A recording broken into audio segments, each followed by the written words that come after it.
What's the secret sauce to success? I'm Pinchas Taylor, and this is Taylor Talks.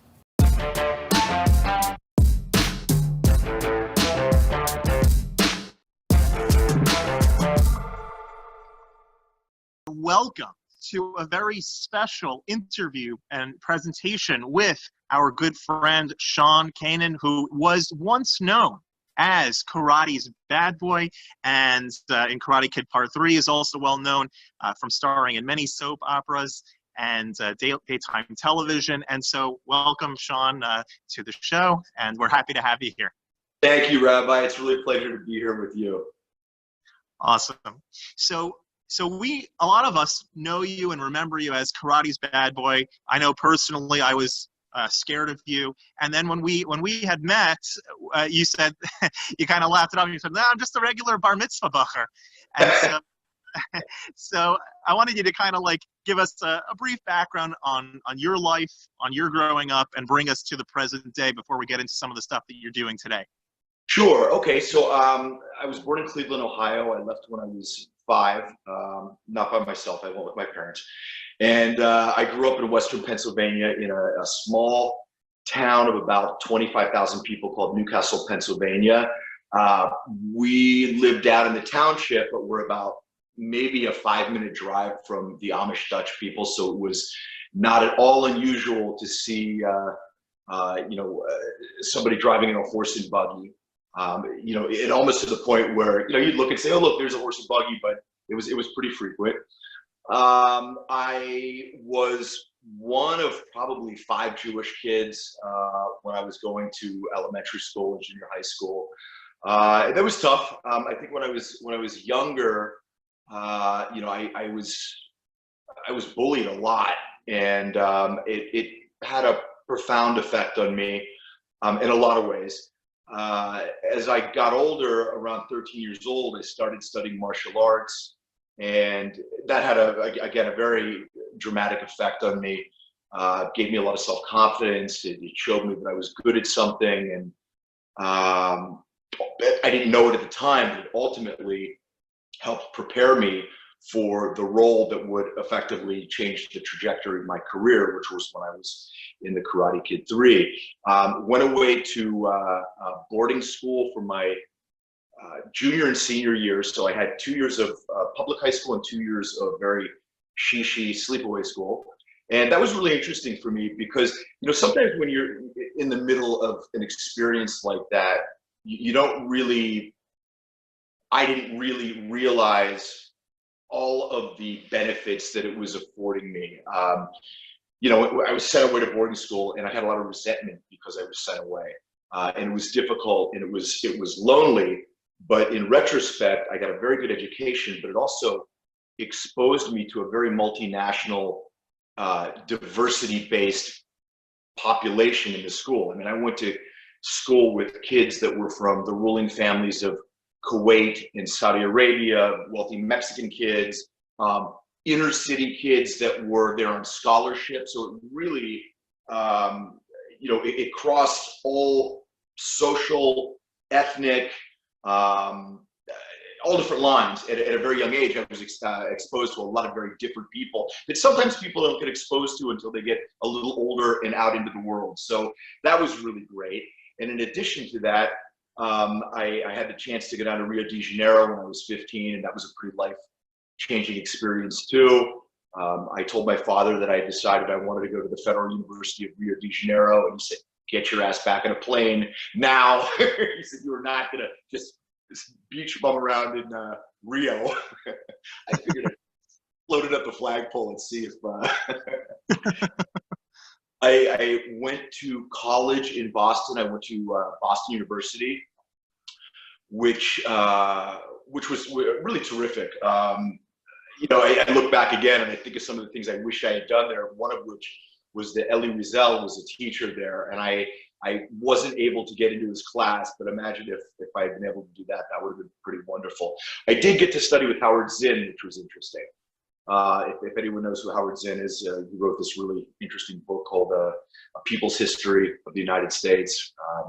Very interesting, different take on a lot of the history that we take for granted. I realized I wanted to be an actor, and if I was going to do it, I needed to either go to New York or Los Angeles.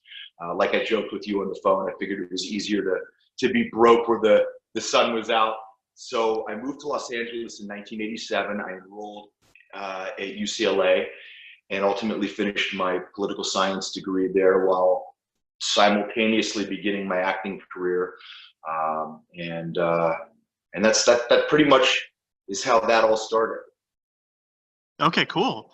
And so move us from Karate Kid Part 3, where you are bad boy, karate's bad boy, to some of the work that you're doing today. Because I find the idea for the book that you wrote, The Success Factor, to be very intriguing to explore from many of the most successful people that are alive today, and really get to the essence of where their success lies.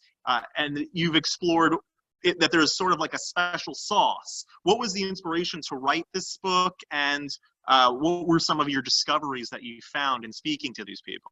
So this is the book. I'll hold it up with a gratuitous plug. It's called Success Factor X.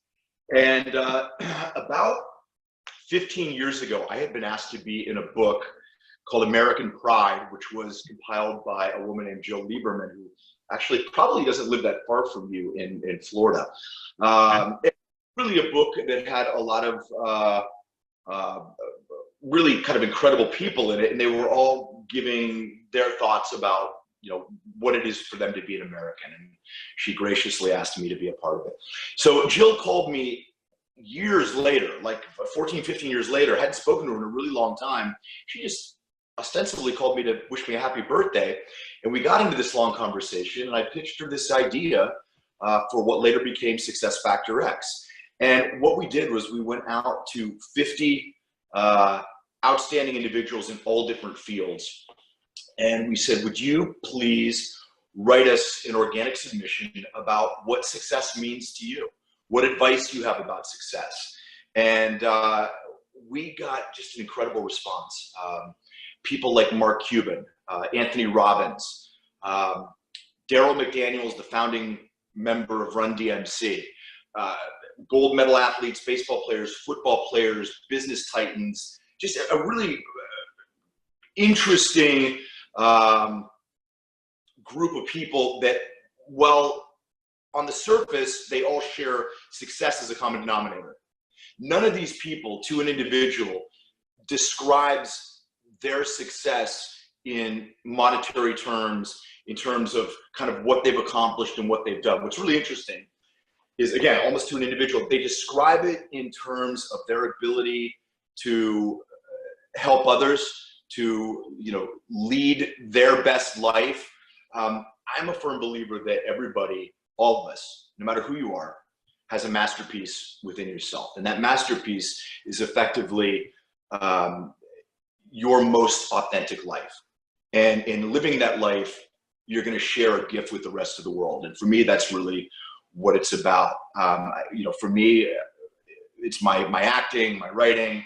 For you, Rabbi, it's, you know, your belief in God, probably in the way that you are able to transmit that to your congregation and help them achieve the best lives they want to. I'm just guessing, but everybody has something. And, you know, for those of us that were able to discover it at a young age, that's really a gift, because a lot of people, it takes them a while to figure it out. But it's one of those books where you can pick it up, you can open it up to anywhere in the book. You don't have to read it chronologically. And depending on where you are at that moment in your life, the words that you're going to receive from the book are going to hit you differently than they may have a week ago. And so it's one of those, you know, almost like a resource material you can go back to again and again. We were really honored that Book Authority named Success Factor X one of the 20 most influential books in the last 20 years for inspiration-based books. So that was really nice. Cool. It became on 10 days after.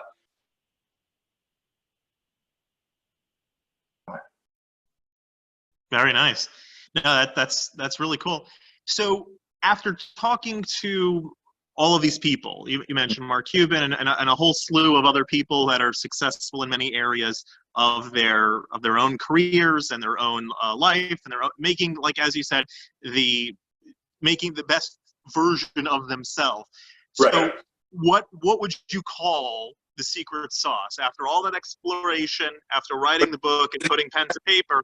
What would you say would be the secret sauce in having a person transform themselves to who they could be potentially, into actualizing their success factor? I don't think it's one thing. I'm going to give you a couple ideas, and they may not be completely linear. I tend not to think in a linear way, but I'm a firm believer that mostly there are two things that affect change in people. And those two things are love and fear. And fear can be a lot of different things. Fear can be, my father was an alcoholic and was terrible to my mother, and I'm afraid that I'll become that guy, so I'm going to do everything in my life to not be that guy. Or it can be, never had enough to eat as a kid, in Tony Robbins' case. He was afraid that, that he had lived in poverty and knew what that was like, and saw the pressure it put on his mother, and he was determined that that was not going to be his reality. So that's sort of fear. For a lot of people, it's also love. I think also it's an unfailing belief in yourself, even when others don't. I think that's important. I think it's really important to be willing to give and help other people without any anticipation of something coming back to you. I think it's having the guts to know when to kind of buck the norm and, take the road less traveled. Okay.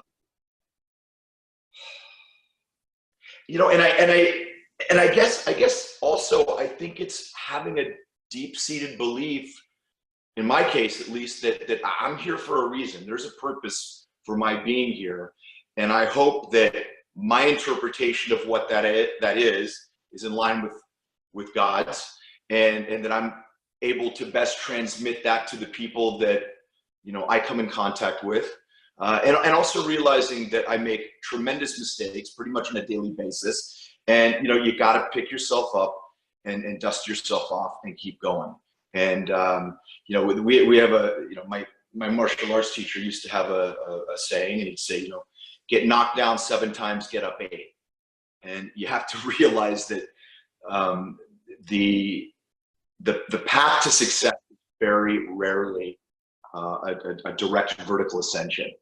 There's generally lots of setbacks, lots of failures, and I'm a firm believer that if handled properly, the failures are every bit as important as the successes.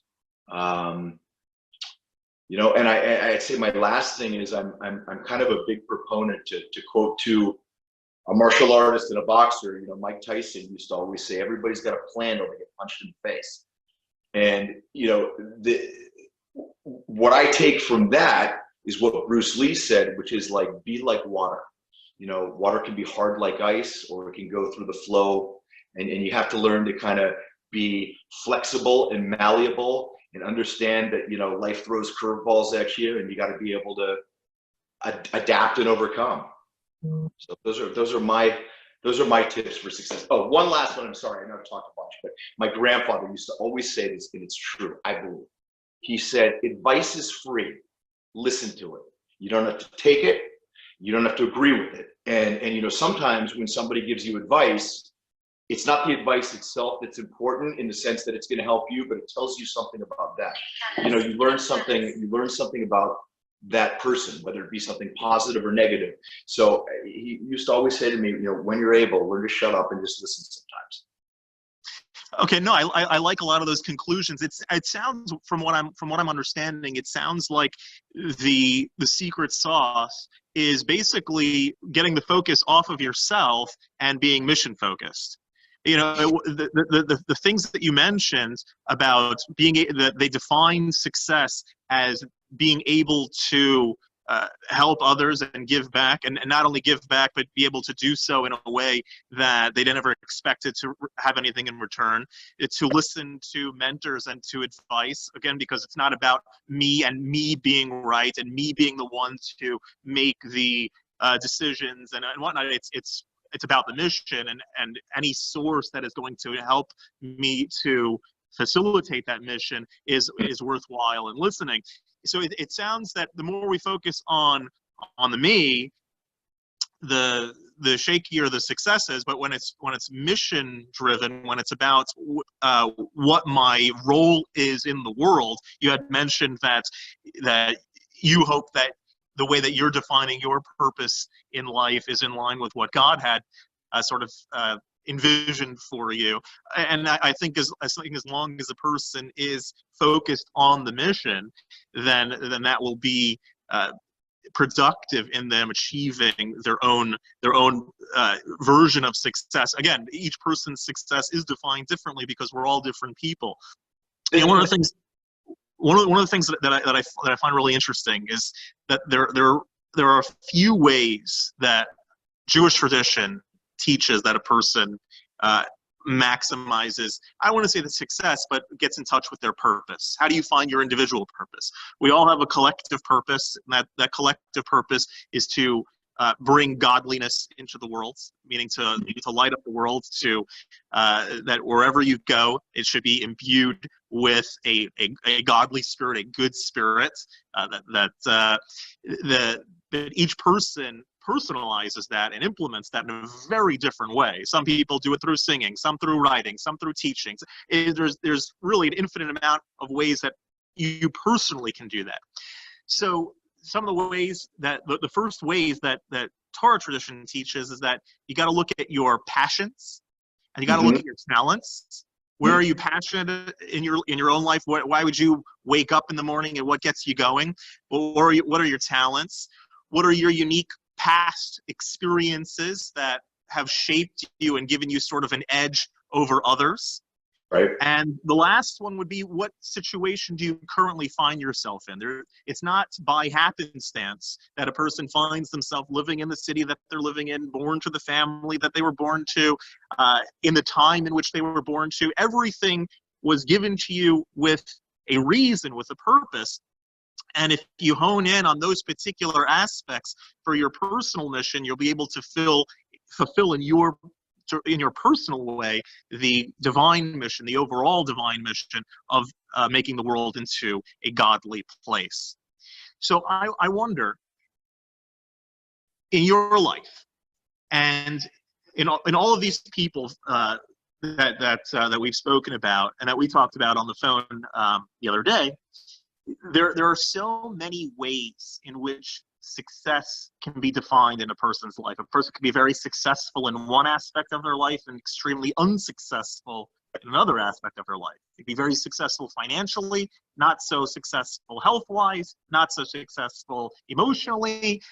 There's an infinite amount of combinations that you can define someone as successful and equally as not successful. So I want to know, if you're willing to share, where are the areas in your life that you find that you are really maximizing success? Where are the areas that you are still working on it? It's still a step-by-step process, that there's still room for development, and what steps you're planning on taking in order to take the next step to achieve that personal success. Well, let me preface it by saying that you make an excellent point. You know, we live in a society, especially the younger generation, where through television and social media and everything, I think sometimes kids get a very jaundiced perception of what success is. You know, they see, people like, and I'm not picking on the Kardashians, but you see the conspicuous consumption of everything that, a lot of the people in the media have, and the feeling is that if you don't have all of that, somehow you're not successful. And I think that's ridiculous, and I think it's a bad message. And it's nothing against the Kardashians. It's just I'm picking on them because they're out there. For example, I don't think a lot of people would put at the top of their list somebody who is a janitor as being successful. But what if that same janitor worked overtime and saved as much money as he could and put his daughter through medical school? I'd say that's a pretty successful guy. Sure. I say that to be, held up as an example for a lot of what he must have had to go through to do that. So I think success comes in different forms. What are the things that I need to work on? Let's take those first. I think probably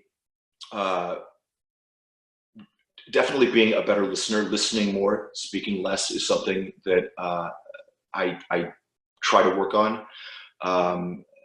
I think as an actor, I'm in a lot of ways more of an emotionally based, less analytical type person.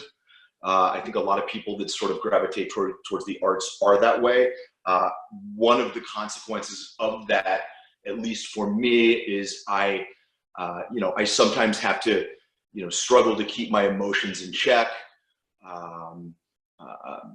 I have to really force myself to be disciplined about certain things that might not be so hard for other people. Whether it's something as silly as, not running to the refrigerator at 1 o'clock if something sounds good, as opposed to really being hungry, and things like that. I think those are some of the things that I really need to work on. Things that I've gotten better with as I've gotten older is I've hopefully learned to be a more compassionate, authentic, and connected person, both with myself and with the people that I love. People have different things, Rabbi. I mean, some people have have a difficult time being demonstrative about showing their love to other people. For me, that's not something that's difficult. Other people have difficulty kind of, staying on task and focused. For one reason or another, they become easily just, everybody has something. I heard this quote the other day. I think I was watching a TV show, and somebody famous said it. I don't remember who, but he said, everybody lives in a house on fire. And by that, they mean everybody's got their shit, if you'll excuse me. And mine might come in a different, look different than yours, but I guarantee you got your stuff, I got mine. And I think the key is that if you're able to identify it, and if you're able to just keep working towards making it better and realizing, as it is with so many things, life's a process. We need to hold ourselves accountable, but also realize that we are human. We will fail. We will make mistakes. I'm not an overly religious person, but I do start my morning almost every single day on my knees praying, praying to be a better person, praying that, God will take my character defects away from me and instead replace it with faith in he, she, or it. And, that I can humbly walk the path that God has put before me, seeking my highest self, being of service, doing for others while attracting health, wealth, love, and prosperity, and helping those that I love, and praying that no badness comes to them.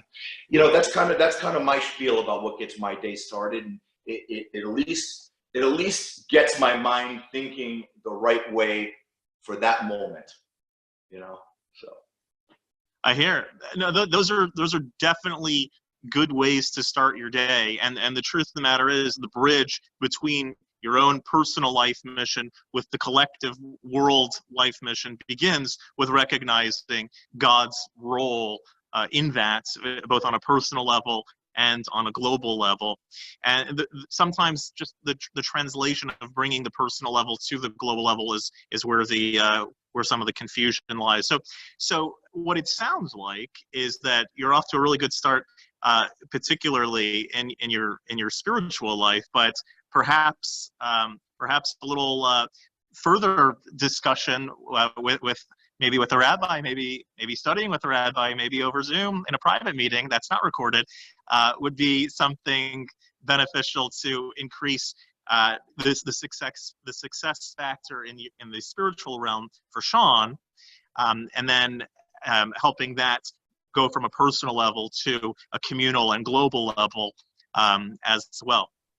Well, you know, I believe people enter into other people's lives for reasons, and I think it's very serendipitous how you came into mine, and hopefully how I came into yours. So I would welcome that. I think that would be wonderful. Awesome. So I look forward to reading The Success Factor. I look forward to making myself much more of a success in a lot of areas in my life. And I really thank and appreciate the fact that you took some time to come out and talk with us today and sharing what you learned about success from some of the most successful people on planet Earth. I look forward to continuing studying with you and continuing our sessions together. And my pleasure. Honored to speak with you and to speak to your people that watch your podcast, your congregation, anyone. Thank you. I hope people will check the book out. You can get it on Amazon, and there's just some good stuff in there that I hope feeds and nourishes. And I think this is a time when we could all use something like that. Absolutely. It's always a time for success, but when you're quarantined and you're being held down and whatnot, all the more so everyone's ready to burst out and go accomplish something new. So thanks so much, Sean, for being here. And we'll see everybody soon. Have a great day, everybody. Take care.